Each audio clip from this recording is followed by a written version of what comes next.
Civil War in round one goes to the Ducks. Sabrina Ionescu, filthy on that pass to Ruthie Hebert. Oregon pulls away in the fourth quarter, beat the Beavs 77-68 in front of more than 12,000 fans. We'll break this one down for you coming up later in the show. What is good, everyone? Welcome to Friday Night Hoops. We're getting down to crunch time. Teams fighting for league titles and playoff spots.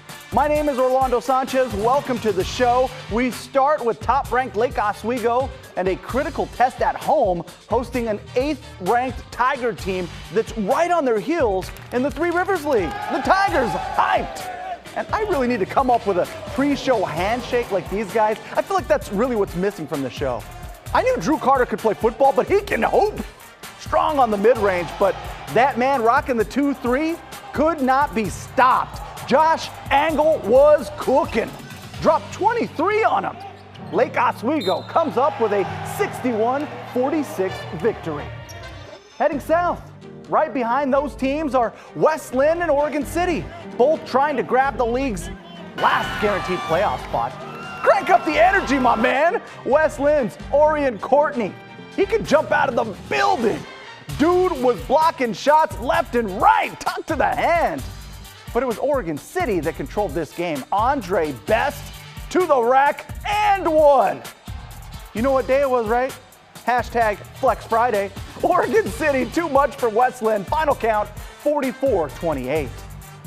The West Linn and Oregon City girls tied for second in the Three Rivers League, both 9-2 in league play. Both are ranked in the top 10 by the coaches. And it was Pack the Gym night. 51% of the vote made this your game of the week. And it's that Friday feeling, y'all. And why not? A couple of contenders going at it. Brooke Bullock has game, showing out on her birthday. Finished with 32 points. The Lions respond. Audrey Roden, flick of the wrist. Sophomore getting buckets on KGW. That made it a one-point game, but on the other end, that is Tyra Bradford. Right place, right time on the follow. Oregon City pulls away for the W over West Linn, 65-54. In the Metro League, a top 5 matchup, 4th-ranked Jesuit visiting 5th-ranked Beaverton. The two teams separated by a game in the standings. The Beaverton girls ready to do battle against the Crusaders. Jesuit started fast, just sharing the rock. And Anna Finelli, 3-ball quarter pocket. Then Beaverton got hot. Sydney Erikstrup, strong on the rebound, and oh no, she didn't. Coast to coast, gets the layup and the foul. To the second half we go, and this is just great passing by the Beavers, and you gotta be kidding me with that. Erikstrup left all alone. Beaverton pulls away at the end, 41-29 your final. Let's take the show on the road. Pit stop at Sunset High School. Big time matchup in the Metro League. The Apollos hosting Southridge. Straight to the fourth quarter we go. Kel Estep cashing in off the skip pass. Sunset down by 4. But here comes Brock Henry. Finessing him with the left. Ooh, gets the hoop and the harm. Southridge wins 69-58. That is back-to-back wins for the Skyhawks. More Friday Night Hoops. Two teams battling for a playoff spot in the crowded Pacific Conference. McMinnville visiting Glencoe. Crimson Tide going Hollywood on them. Got me out like a light. Glencoe on the board first. Morgan DeBoard straining the 3. But it was the Grizzlies doing some work.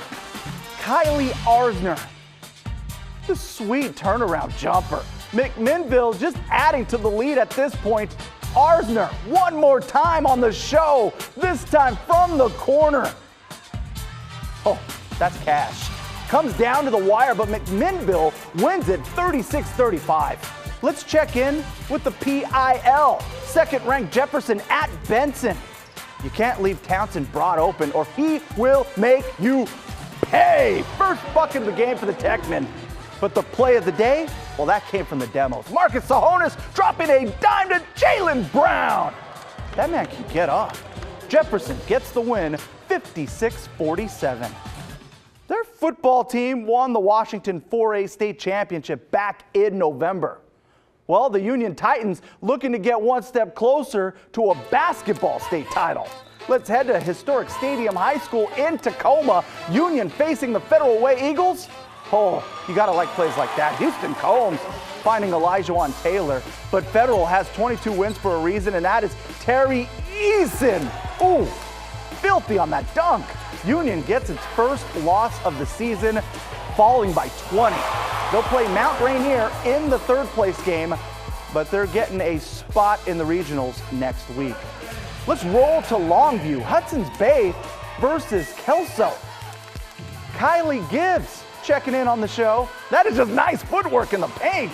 She had 12 points, 10 boards for Kelso, but it was all Eagles after that. Jadia Martin, no hesitation. She's got range. And how about Anaya Hampton? Girl would not be denied. Hudson's Bay wins 53-37, moves on to face North Thurston for a chance to play in the regionals. Kelso is done for the year. All right, let's talk college basketball. Round one of the Civil War, the visiting Beavers ranked 9th in the country. The hometown Ducks ranked 3rd. Atmosphere doesn't get much better than this. Game sold out days ago.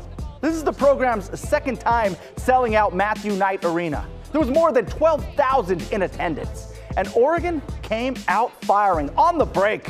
Satu Sabali drains the three ball. She went 5 for 7 from behind the arc. Finished with 18. The Beaver starters, they struggled early, but the bench was strong. That's Joanna Grimmick. Grimmick finished with a dozen. The Beavs needed Destiny Slocum to come alive, and oh, she did in the second half. Whew! The three ball puts it within 3. She had 19, but this game belonged to Sabrina Ionescu. Oh, that is nice. To Ruthie Hebert, just a beautiful feed. Hebert had 21, Ionescu had 29, and the Ducks take round one 77-68. We knew we wanted to get their post players involved, and we knew that Ruthie was a lot quicker, more athletic than some of their post players, so we made them come out and guard us, and if they did, we'd dump it off to Ruthie. If not, we'd hit that little mid-range. They'll run it back in Corvallis on Monday, but that is a highlight.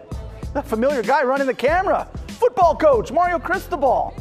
I don't think they're going to let him do that again when these teams meet on Monday night in Corvallis.